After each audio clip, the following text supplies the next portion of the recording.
मालमत्तेचा लोभ आणि पैशांची हाव माणसाला कोणत्या थराला घेऊन जाऊ शकते याचा एक अत्यंत धक्कादायक आणि संतापजनक प्रकार कल्याण ठाणे परिसरात उघडकीस आला। एका 53 वर्षीय अविवाहित शिक्षिकेची हत्या करून तिच्या हक्काच्या संपत्तीवर आणि LIC पॉलिसीवर डल्ला मारण्यासाठी आरोपींनी मृत्यूपत्रावर बळजबरीनं स्वाक्षऱ्या घेतल्या।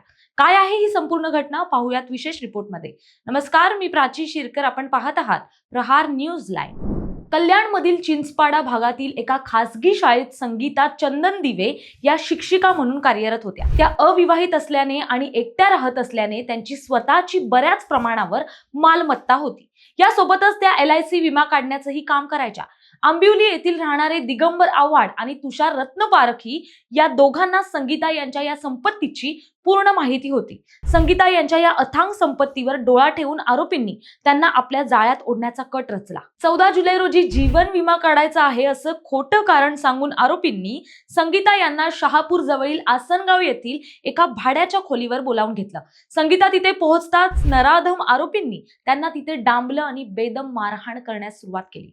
मारहाण करून आणि जीवे मारण्याची धमकी देऊन आरोपींनी संगीता यांच्याकडून एका बनावट मृत्यूपत्रावर बळजबरीनं स्वाक्षऱ्या घेतल्या, ज्याद्वारे ते स्वतःला त्यांचे वारसदार दाखवू शकतील। स्वाक्षऱ्या घेतल्यानंतर अत्यंत निर्दयीपणे संगीता यांचा गळा आवळून हत्या करण्यात आली। त्यानंतर आरोपींनी त्यांचा मृतदेह नाशिक जिल्ह्यातील सिन्नर घोटी मार्गावर रस्त्याच्या कडेला फेकून दिला आणि तिथून पळ काढला। 14 जुलैच्या रात्री संगीता घरी न परतल्यामुळे त्यांच्या भावाने कोळसेवाडी पोलीस ठाण्यात त्या बेपत्ता झाल्याची तक्रार दाखल केली। दरम्यान 16 जुलै रोजी वाडीवरे पोलीस ठाण्याच्या हद्दीत संगीता यांचा मृतदेह आढळल्याने खळबळ उडाली।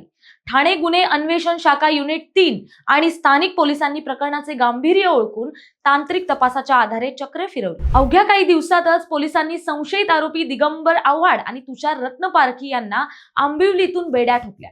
तपासात त्यांना मदत करणाऱ्या इतर साथीदारांची नावेही समोर आली आहेत। एका शिक्षिकेचा केवळ संपत्तीच्या हव्यासापोटी असा भयानक अंत झाला, यामुळे संपूर्ण ठाणे आणि कल्याण परिसर हादरून गेलाय। पोलिसांनी आरोपींना अटक केली असली तरी या घटनेनं पुन्हा एकदा एकट्या राहणाऱ्या नागरिकांच्या सुरक्षेचा आणि ओळखीच्या लोकांवर आंधळा विश्वास ठेवण्याच्या धोक्याचा प्रश्न निर्माण होतोय। या घटनेबद्दल तुम्हाला काय वाटतं? कमेंट करून नक्की सांगा।